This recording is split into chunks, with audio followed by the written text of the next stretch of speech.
Hi everyone, this is Raghuram Jaguru with 401 team at Royal LePage Ignite. Thank you so much for joining me for another market report. Before we start the market report, we're going to look at the labor survey number that was released by StatsCan to see how the labor market is doing.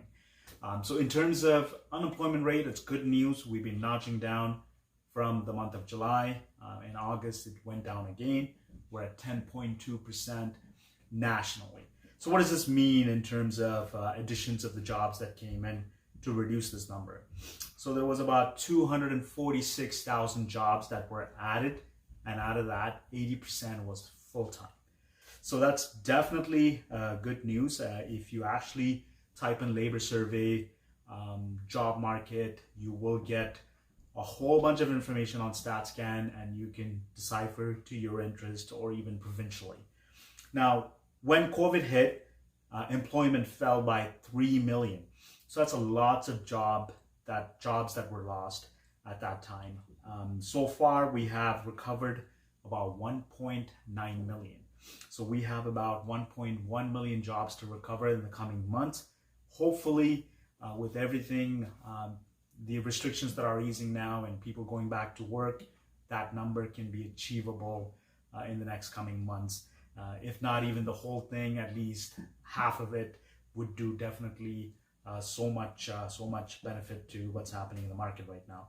So another important stat is that men between the ages of 25 to 54 years, that means anybody who lost job within that age, about 96.6% of those employment of pre-pandemic have been recovered.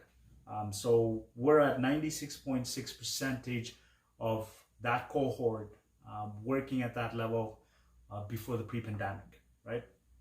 So that is definitely a good news. And women, if you look at women between that age, which is 25 to 50 years, then we're at 95.6% of employment for those people at the level comparing to pre-pandemic.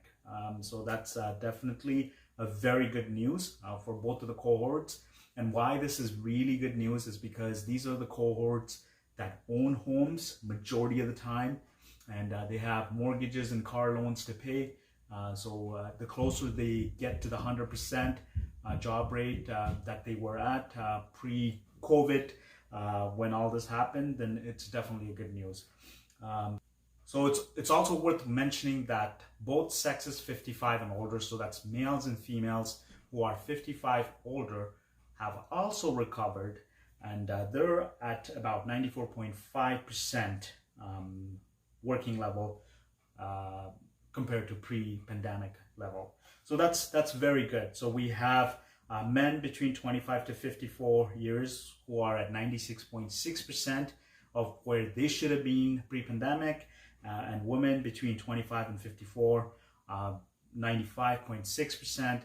And also, it's also worth mentioning that women was the largest increase in terms of going back to work for the month of August. We saw more women going back to work than men, so that's always a good news. That's a sign that definitely, you know, all these months they've been lacking in terms of going back to work. Now it's working the other opposite way, which is really good news for women. And the lowest still remains to be the youths, ages 15 to 24. We're only at 84.7% of what we used to be in February. So that's before the pandemic hit. We were at 100%. Now we're at 84.7%. But all in all, we're notching down. We still have a lot of work to do. So hopefully everybody returning to work with the ease of restrictions will make this numbers better in the coming months. So let's wait and see. Now let's go to the market report. Okay, so here we are with the numbers for the real estate market report, and just to see what has happened in the Toronto Real Estate Board as they report numbers in 5 major regions and a little bit outside of that as well. So in terms of sales, we went up about 40% year over year. So when we compare August of 2019 to August of this year, we went up 40% year over year. However, the sales went down on a month over month 3%. So it's not to say that the market is heating up and like we're selling homes like crazy or like ever before. We have come down on a month over month. It's also worth to note that the August that we have incurred this year is by far the busiest August that we have ever had on TREB's record. So definitely has been a busy season. However, the numbers did notch down from a month earlier, about 3%. New listings, so that means inventory that's coming into the market for that specific month. So we're looking at August, it went up 57% year over year.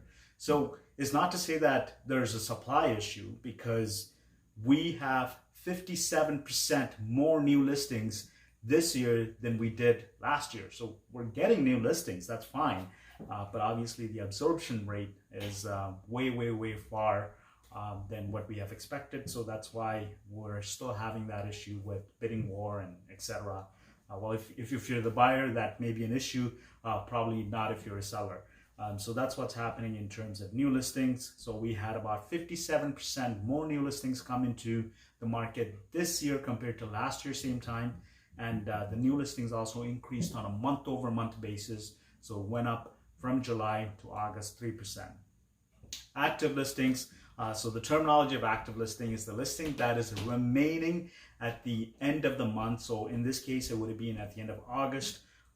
That went up 5% also year over year. And it went up 11% month over month.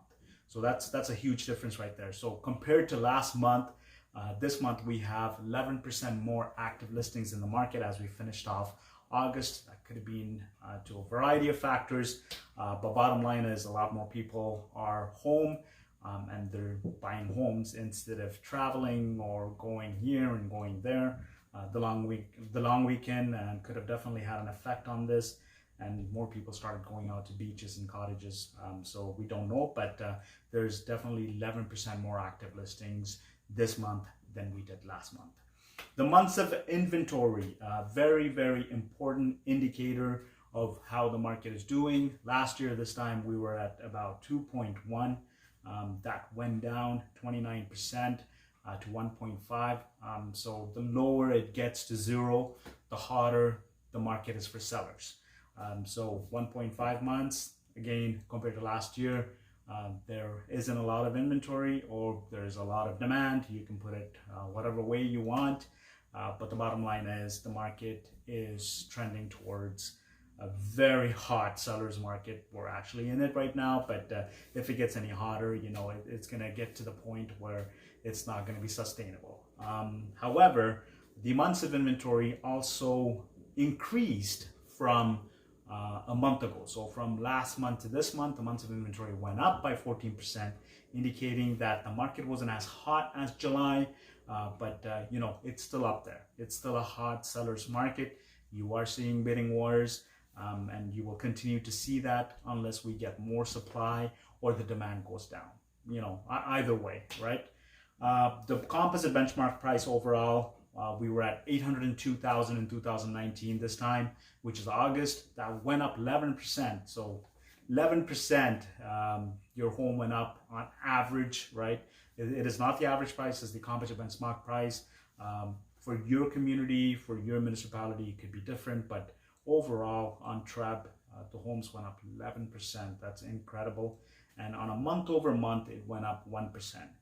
So we didn't see a decline, although we had more inventory, although the active listing was a little bit higher, we didn't see a decline. So the prices are climbing on average 1% per month overall when you look at the stats. Another interesting thing is that sales of homes, condos, units that were more than $2 million, that were priced or sold at more than $2 million, also jumped significantly. So just to give you a number, an idea, in August 2019, we had about 159 homes or units that sold more than $2 million level. So this could be luxury condos, detached luxury homes, etc. This year, however, the number was 413. So that's like 300% jump. So that's incredible. That's a number worthy of note there. Also, what we wanted to run by is the regional averages just to see what has happened in terms of region and how they're doing. So Halton region with 1.2 months of inventory. So like I said, that's lower than the average of TREB. So 1.2 months of inventory. If you're in Halton, great seller's market for you. Probably not so good if you're the buyer. The composite benchmark price went up in Halton as a whole 12%. And then we have Peel region at 1.2 months, very similar to Halton region. Also, again, the composite benchmark price went up by 12% year over year in Peel region. Toronto, we're looking at 2.1 month of inventory. So a little bit less hotter than the outskirt regions, as you can see. I will go through York and Durham. So Toronto is a little bit less hot than the outskirt regions, but still 2.1 months of inventory is a decent seller's market. And the prices on average, the composite benchmark price went up by 9%.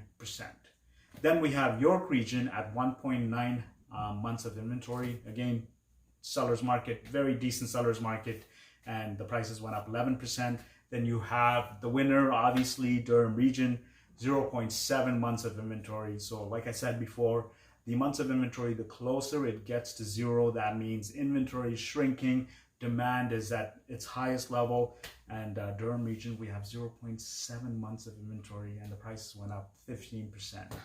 So if you're an investor, you're looking into all the other regions to put your money. One, Durham region is probably the most affordable. Second, the appreciation is the highest. So I don't need to tell you. You can connect both lines and see where you should be putting your money.